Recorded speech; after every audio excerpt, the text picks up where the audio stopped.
The history of humanity is strongly connected with the history of money, and the history of money is at its core the history of silver. For millennia, this white shining metal served more than just a passive storage of value or aesthetic adornment. It was an effective agent of historical change, the backbone of empire economic system, a catalyst for first wave of globalization, and a tool that enabled daily transactions for billions of people. Unlike gold, which, due to its rarity and high value, remained the domain of kings, state reserves, and large-scale transactions, silver functioned as a universal money. It was the silver coin found in the purse of Roman legionnaire, a medieval merchant on the Silk Road, or a Chinese peasant paying imperial taxes. In this podcast, I will discuss the history of silver through the ages, its evolution alongside the development of civilization, tracking its trajectory from primitive forms of money in the ancient Near East through the monetary revolution in Lydia and Greece, the imperial standardization of Rome, and the global upheavals triggered by discoveries in the New World, and the final attempt to eliminate silver as a means of payment in the 20th century in favor of printed money. And I will discuss if it was successful. But let's start with the antiquity. Before the first coin was minted and stamped with the ruler's seal, silver already functioned as a universal equivalent of value in the advanced civilization of Mesopotamia, Egypt, and Levant. However, it was not money in the modern sense of the word, counted and standardized by denomination. It was weight-based system requiring participants in transactions to possess a scale and trust to the purity of the metal. During the early Iron Age, a specific payment system developed in the Levant, being based on so-called Hacksilber, from German chopped silver, where irregular pieces of silver, cut bars, fragments of jewelry, wires, or crushed whistles that served as a medium of exchange. Archaeological discoveries are shedding new light on the sophisticated system of this time. The hoard from the Samara region, dated on the 7th century BCE, provides crucial evidence that it was not a random collection of scrap. Meteorological analysis of 6 large ingots found in this hoard indicate that their weight was not random but strictly adhered to local weight standards based on the shekel. And what is exactly the shekel, I will explain later. The production process from Hacksilber was deliberate and standardized. Toolmark studies on silver fragments allow us to reconstruct the segmentation process. It involved heating the metal, precisely scoring it with a chisel, and then breaking it off, hacking it with a hammer. Some pieces bear traces of rounded edges, suggesting that they circulated commercially for a long time, changing hands as currency. This is evidence of a liquid market and widespread acceptance of silver as a means of payment long before the invention of coinage. Chemical and isotopic analysis of early Levant hoards, such as the from Samara, reveal a fascinating map of ancient trade routes. Most of the silver identified in these finds came from mines in Greece and the Iberian Peninsula. Given the Middle East, including Egypt and Mesopotamia, was poor in natural silver deposits, the existence of such large quantities of metal in this region indicates intensive trade by Phoenicians. Phoenician merchants, sailing as far as Spain and Sardinia, acted as intermediaries, bringing the silver essential to the economy of the East. The discoveries also suggest political implication. The presence of Greek silver in Samara in 7th century BCE indicate that the kingdom of Judah was much more integrated into the regional and international sphere than previously thought, likely under the influence of Egypt, which briefly controlled the region after the Assyrian withdrawal. In the ancient Egypt and Mesopotamia, silver's role was even more advanced. It functioned as a unit of account, an abstract measure of value that allowed for the valuation of variety of goods and services, even if physical payment was not made in metal. A court document from the times of Ramses II, it was in 13th century BCE, described a transaction in which a merchant sold a female slave for 4 debens and 1 kite of silver. It's approximately 373 grams. The buyer didn't pay in silver, however. Instead, she assembled a set of goods worth the amount: clothing, blankets, bronze whistles, honey, and copper ingots. The virtual silver system was remarkably sophisticated. It allowed for a complex credit and trade economy without the need of physical move the scarce metal with every transaction. Silver became synonymous with money, and temples and palaces published conversion tables expressing the value of goods expressed in silver weight. For example, if something cost 100 grams of silver, someone would look at such a table and calculate how many goats were in 100 grams of silver. However, when payments were made in silver, it was necessary to weight it. If the weight didn't match, pieces of silver were cut on the side to balance the scales, a fact also confirmed by the Hacksilver finds in Al-Amarna. There are also biblical references to silver, such as Abraham's purge of the cave for 400 shekels of silver. The shekel originally referred to a unit of weight. 1 shekel was approximately 11 grams. It was not a specific coin in the beginnings. The transition from weighted to coined silver was one of the most important technological leaps in the economic history.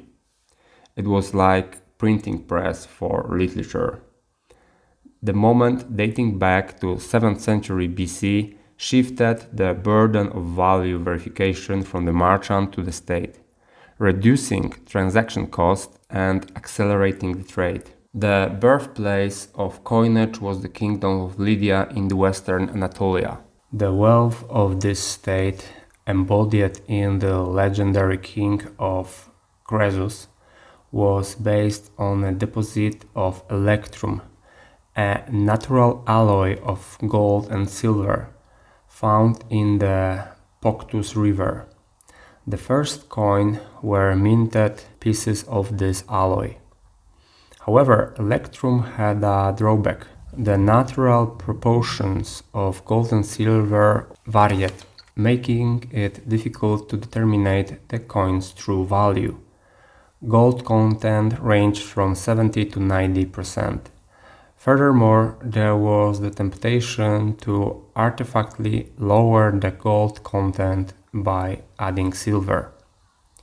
Croesus achieved a breakthrough by introducing the world's first bimetallic system based on pure gold and pure silver. By mastering the technology of refining, separating gold and silver, the Lydians began minting coins of guaranteed purity, gold croesids and silver staters. This was an innovation of colossal significance. Coins caused to be commodity that needed to be exchanged and weighed, but become a symbol of value guaranteed by the ruler's authority, the lions of Lydia. Standardized weight and purity facilitated the trade, taxation, and military financing, making Lydia an economic powerhouse of the time. The invention of coinage was quickly adopted by the Greek polis. Silver, widely available in Greece, became the ideal medium for everyday trade and the foundation of the Greek economy. The replacement of barter and hack silver with coins enabled the precise pricing of goods, the accumulation of capital, and the development of markets. Athens built its military and cultural power directly on silver. The discovery of new rich veins near the city in 483 BC allowed Themistocles to convince the Athenians to build a powerful fleet, which defeated the Persians and Salamina. The silver Athenian tetradrachm, adorned with the head of Athena and owl, became the reserve currency of the ancient Mediterranean world. Its consistent weight, approximately 70 grams, and high silver purity ensured its acceptance from Sicily to Syria. The owls of Athens are a prime example of how access to silver led into political hegemony. On the other hand, the Roman monetary system, although inspired by the Greeks, introduced monetary management on a continental scale. The silver denarius became a tool for imperial integration, but its history also served as a warning against the temptation of debasing money for fiscal purposes. Introduced in the late 3rd century BC, the denarius was the basic unit of payment in Rome for over 4 centuries. Initially, it contained approximately 4.5 grams of pure silver. It was a currency with high purchasing power. Legionary pay, a key expense of the state budget, was paid in denarii. The stability of this currency during the Republic and the early Empire forced that great trade boost. The denarius connected market from Hadrian's Wall in the Britain to the Euphrates River, where empire was bordering with Parthia. The denarius' stability did not last forever. Growing state expenditures on army, bureaucracy, and imperial construction projects, combined with an impossibility of easily rising taxes, led emperors to manipulate this coin. This was a form of hidden taxation that led to disaster in the long run. First, Nero. He was the first to significantly reduce the weight and purity of denarius from 4 grams to 3.4 grams to finance the rebuilding of Rome after the Great Fire and the construction of Golden House, Domus Aurea. Crisis of 2nd century, the plague of Antonine, which declined the population and paralyzed silver mining, and brought wars, forced subsequent rulers to further debase the coin. Septimius Sever, seeking to secure the loyalty of his army, increased payments of legionaries to 450 denarii per year, financing this by drastically reducing the silver content to less than 50%. And as the content of silver decreased in the denarii, as the empire collapsed, and as the currency finally collapsed, also the empire. After the fall of the Western Roman Empire, Europe was plunged into monetary chaos. Gold became scarce, and its supply from Middle East was cut off by the expansion of Islam in the 7th century. The response to this crisis was a fundamental monetary reform which based the economy of medieval Europe on silver. The Charlemagne carried out a reform that defined European monetary system for the next almost 1,000 years. He broke with the Roman tradition of gold solidus and introduced a system based on silver, livre. He established a standard in which 1 Carolingian pound, approximately 408 grams of pure silver, was minted into 240 denarii. This concept was so stable that even the first Polish dynasty, the Piast, minted denarii weighed approximately 2 grams each. This system, 1 pound, 20 shillings, 240 denarii, became the universal standard. For example, in England, it survived as the pound, shilling, penny system until 1971. The silver denarius penny became the only circulating coin in Western Europe, economically integrating vast territories of the Frankish Empire and neighbor states. The unification of currency facilitated intercity trade and spurred the Carolingian Renaissance. But the richest country in Europe in 10th century had both gold dinars and silver dirhams. Annual tax revenues in Caliphate of Cordoba at the highest of the power reached 80 million dirhams. 1 dirham is approximately 3 grams of silver, which translates into revenue of 240 tons of silver annually. 1/3 was for the army and administration, 1/3 for constructions, and 1/3 for reserves. It's no wonder that so many Arab dirhams are found in all over Europe, because this coin was extremely common in Europe in 10th century, and the merchants from Spain traveled almost the entire continent to buy goods. Silver reign ended in 13th century, when Italian republics introduced the magnificent gold-based currency. From then on, florins and Venetian ducats became the most coveted in Europe and a universal measure of value. But everything changed after Christopher Columbus' discovery of the New World, and it opened a new chapter in the history of silver.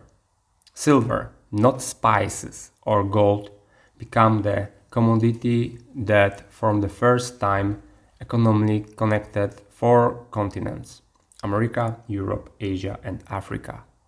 In 1545, Cerro Rico, the rich mountain, was discovered in Potosi, in present-day Bolivia. It was the largest silver deposit in history of mankind. Within a few decades, Potosi transformed from the wasteland into one of the largest cities in the world, with a population of 160,000 people in 1650, more than London, Paris, or Sevilla. Mining on such a scale required enormous resources of labor and technology. The Spanish introduced the mita system, the forced conscription of indigenous people to work in the mines. Conditions were inhumane. Miners spent weeks underground, and the mortality rate was appalling. A key technology breakthrough was the introduction of mercury-based amalgamation process. This allowed for the recovery of silver from low-grade ores, but at the cost of significant environmental and human pollution. Between 16th and 19th century, Latin America, Potosi, Mexico, provided approximately 80% of global silver production, estimated at 150,000 tons of pure silver. Silver from Potosi was minted at colonial mints in the form of 8 real coins, Real de a ocho, known in the Anglo-Saxon world as a Spanish dollar. This coin, thanks to its standardized weight, almost 28 grams, and high purity, over 90%, became the first global reserve currency. It was accepted everywhere, from taverns in the American colonies, through the markets of Europe, to the ports of the Far East. Even after the US gained independence, the Spanish dollar remained legal tender there until 1857. To understand the scale of silver trade, you must look on China. During the Ming and Qin dynasty, China was the world's silver wheel. The gold to silver ratio in China was only 1 to 6, while in Europe it was 1 to 12. This meant that silver had twice the purchasing power in China. This enormous difference fueled global trade. Europeans, having no other goods of interest to China, paid for silk, porcelain, and tea with silver from the New World. The Pacific route became the main artery of trade. Silver flew from Mexico to Philippines and then to China. It is estimated that between 30 and 50% of all silver mined in Americas ultimately ended in China. Tax reforms in China required taxes to be paid in silver, further increasing demand of the metal, making the Chinese economy dependent on foreign supplies. The influx of cheap silver into Europe, on the other hand, had a dark side. It caused a phenomenon known as the price revolution in the 16th and 17th centuries. The oversupply of silver money relative to availability of goods led to inflation. The prices of grain and other goods in Europe rose sixfold in 150 years. This was the first experience of monetary inflation on such a scale in history, ruining those living on a fixed income while simultaneously benefiting merchants and debtors, accelerating the development of merchant capitalism. The concept of constant price fluctuations based on supply and demand did not exist at that time. The 19th century brought a fundamental change to the global monetary system. It was a time of battle of standards, the struggle between traditional bimetallism based on gold and silver and engaging gold monometallism. The outcome of this struggle determined the marginalization of silver as money. In 1873, they made a new law in United States and they stopped accepting silver coins. And finally, in 1900, United States formally adopted the gold standard. But while the West transitioned to gold, China clung to silver, with disastrous consequences.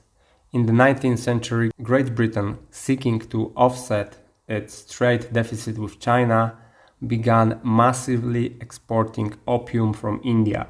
This reversed a centuries-old trend. Silver began flowing out of China to pay for the drug. The massive outflow of silver caused deflation and a fiscal crisis in China. The Opium Wars were not only conflicts over the drug trade, but also wars for control over the flow of the metal. China's defeat and the imposed tributes was also made in silver, further depended the Middle Kingdom economic collapse. The 20th century saw the final withdrawal of silver from monetary circulation and its transformation into purely speculative and industrial asset. Until the mid-20th century, many countries continued to mint silver coins for circulation. However, rising inflation and industrial demand meant that the value of the metal in coins began exceed their face value. Great Britain withdrew from silver in 1946. USA also minted last silver dollars in 1964, and even Canada and Australia cancelled minting silver coins. Today we have the ratio of gold to silver like 50 to 1, and this is, as you can see, something completely unusual on the global scale, because historically silver was in ratio like 10 to 1 to gold. So having this in mind, historically silver is very undervalued, and what's happening now on the market with silver is something astonishing, and it may lead to another economic revolution, because the prices of silver nowadays are, in my opinion, very below the real value of this shining metal. I hope that this podcast was helpful for you to understand the real meaning of silver money and to categorize your knowledge about this precious metal over the ages. Thank you for listening. It was Ziemowit about history, and I hope to see you again.